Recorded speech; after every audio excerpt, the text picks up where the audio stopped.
6 o'clock here. Good morning, everyone. Thank you for joining us here on Up with KREM, and happy New Year's Eve, by the way.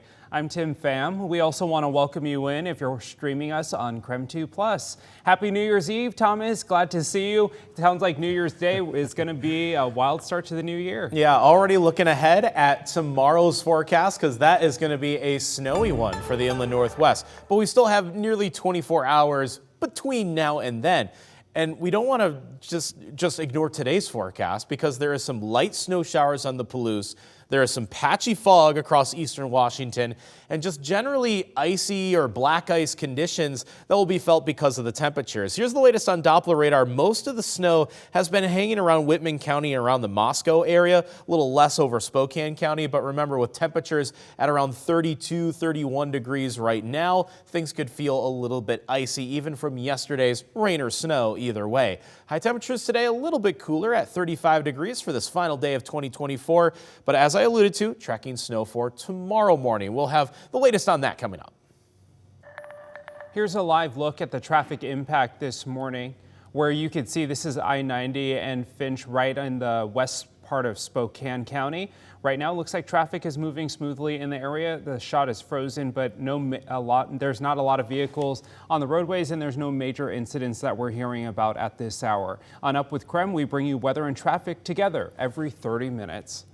The city of Coeur d'Alene is preparing for when major snow hits the city. Our news partners at the Coeur d'Alene Press report the City Council approved the city's new winter operation plan through mid-March. It outlines priorities, equipment, and how much snow needs to fall before a citywide plow will be ordered. According to the plan, a citywide plow will be issued when more than 4 inches of snowfall is on the roads or if that much is predicted. During a citywide plow, crews will begin at 4 a.m. in the downtown Central Business District, and it takes about 40 hours to complete a citywide plow.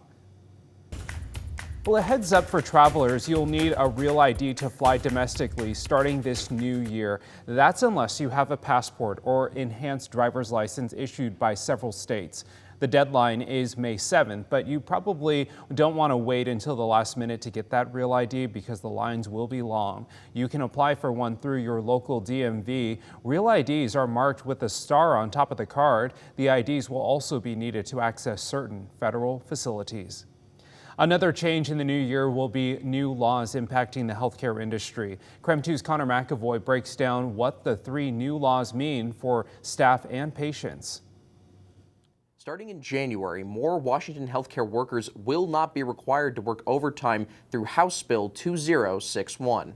On the first of the year, Washington will begin to prohibit mandatory overtime for hourly staff, as well as those who deal with direct patient care or clinical work. It also includes those under collective bargaining agreements.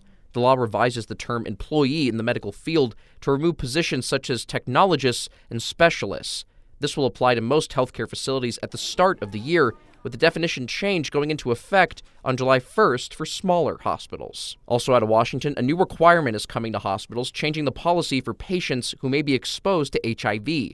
This is through Senate Bill 6127. It says hospitals in the state must provide a 28-day supply of PEP drugs to patients who pose the risk. While health plans for public employees don't fall under the qualification for care, health plans cannot enforce any requirements not issued by the CDC for patients to get a first supply of PEP drugs. Looking at Idaho in 2025, January 1st marks the start of House Bill 596. This is designed to lower prescription drug costs through regulating the role of prescription benefit managers, or PBMs. The Federal Trade Commission filed a lawsuit against Caremark RX, Express Scripts, and Optum RX. For context, those are the 3 biggest PBMs in the country. The lawsuit from the FTC wrote PBMs use rebating practices that increase the cost of insulin in what the FTC writes in an artificial way.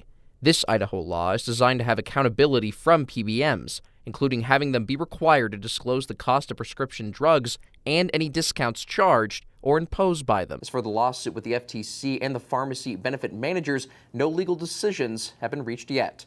Connor McAvoy, KREM 2 News. It's time for your wake-up call this morning. As the year wraps up, we want to know what your favorite memories are from this past year in 2024. Someone wrote in and said going to Hawaii and Disneyland. That sounds like so much fun, especially this time of year. Someone else sent in getting a puppy, and that's Mr. Darcy. Isn't he handsome? I love it. The best thing about 2024 is finally being able to take my car down to the racetrack. Well, let us know. We'd love to hear from you. You can text us at 509-448-2000. I just thought of another good memory from this past year. Remember the auroras that we saw? There were like two really awesome ones. Those are two core memories from this year. Really enjoyed that. The aurora was visible last night. I think areas in central Washington had a bit more clear skies to work with than, say, here in Spokane, where it had been pretty foggy most of this morning. Actually, less foggy now compared to 30 minutes ago from our studio, so hopefully that will be clearing up. We're right at 32 degrees. Looks like it could also be a little bit icy this morning just because of all that either snow or rain from yesterday trying to freeze over as of this morning. We'll keep tabs on any light snow showers during this morning, though it's pretty insignificant. It's tomorrow morning that's going to be a bigger issue when it comes to more widespread snow. So this is what I'm tracking for tomorrow morning. We'll have the latest on how much snow to expect on New Year's Day coming up.